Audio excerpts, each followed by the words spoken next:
il y a énormément de choses sur le digital que Google est en train de faire sur nos données personnelles sans que vous le sachiez ou bien en croyant que c'est pas possible voilà, de faire des actions ou bien des poursuites contre Google.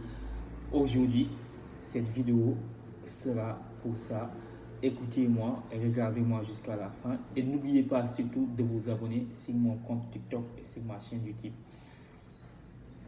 Mesdames et messieurs, bonjour. Je suis Amadou Alikan, coach et formateur en droit des entreprises, concepteur de Legal Bot certifié par ELAFI Legal.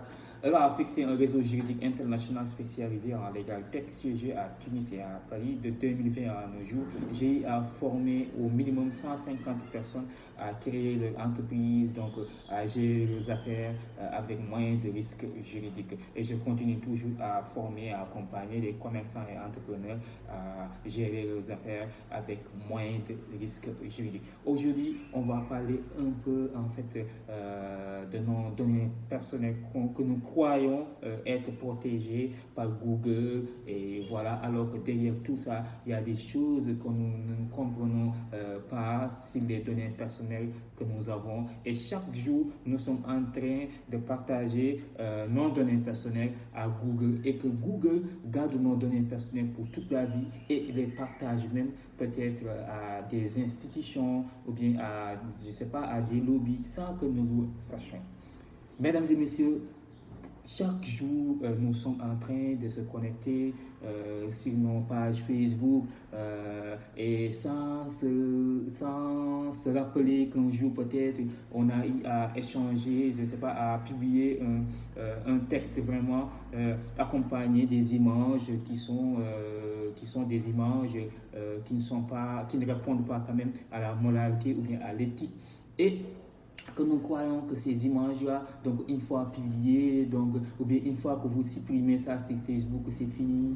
À chaque fois, nous publions nos images sur WhatsApp, donc nos chats même que nous faisons sur WhatsApp, donc sur Instagram, tout ce que nous publions sur les réseaux sociaux, nous croyons que dès que nous effaçons, par exemple, ces publications sur les réseaux et que c'est fini, que nos données personnelles sont protégées alors que c'est tout à faux. La protection des données personnelles, aujourd'hui, on peut faire des recours au niveau national contre une personne qui fait ce qu'on appelle du cybercriminalité. Mais je crois que le Google est le plus grand criminel de ce qu'on appelle de la cybercriminalité.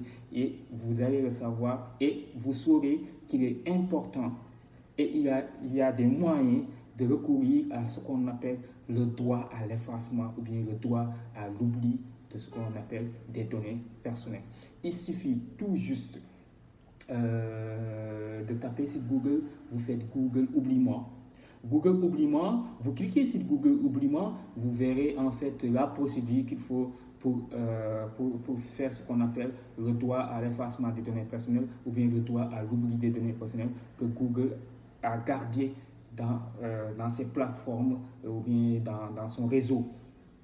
Donc, et vous aurez un formulaire à remplir, des conditions à remplir. Dès que vous le fassiez, après, donc, le Google va forcément vous répondre par rapport à ça pour que vos données personnelles soient effacées ou bien soient oubliées. Sinon, vous allez croire que les données personnelles sont protégées et que vous ne vous rappelez même pas qu'un jour, ou bien il y a de cela 3 ans, 4 ans, vous avez publié des choses graves sur les réseaux sociaux et vous croyez que c'est effacé parce que vous avez effacé la publication, alors que Google garde toutes nos données personnelles, Facebook, WhatsApp, Instagram. Vous avez la possibilité de faire ce qu'on appelle le droit à l'oubli ou le droit à l'effacement des données personnelles. Tapez sur Google, vous dites Google oublie-moi et vous cliquez le lien. Vous observez, vous lisez les conditions et tout ça. Il y a un formulaire à remplir. Vous remplissez ce formulaire-là pour que Google en fait efface toutes vos données personnelles.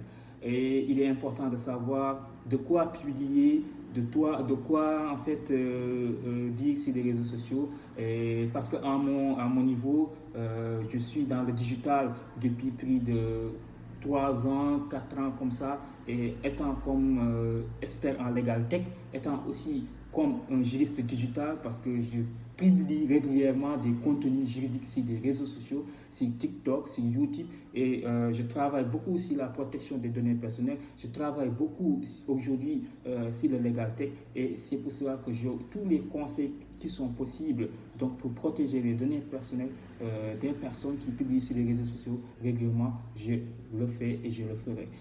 Bon, si vous avez besoin des formations, comment gérer les risques juridiques sur les réseaux sociaux, de la vente en ligne, comment acheter et vendre légalement sur Internet, je suis disponible pour ça. Contactez-moi au 77 290 28 31 ou bien par mail assistance juridique digitale@gmail.com. Je vous informe que le samedi 4 mai prochain, Inch'Allah, nous avons ce qu'on appelle une formation comment acheter et vendre légalement sur Internet avec le projet Jongoma Digital. Nous avons un parrain extraordinaire. Il s'appelle Issa Touré, un tech entrepreneur réputé et un grand rendez-vous pour les femmes à ne pas rater. Merci et je vous donne un rendez-vous la semaine prochaine.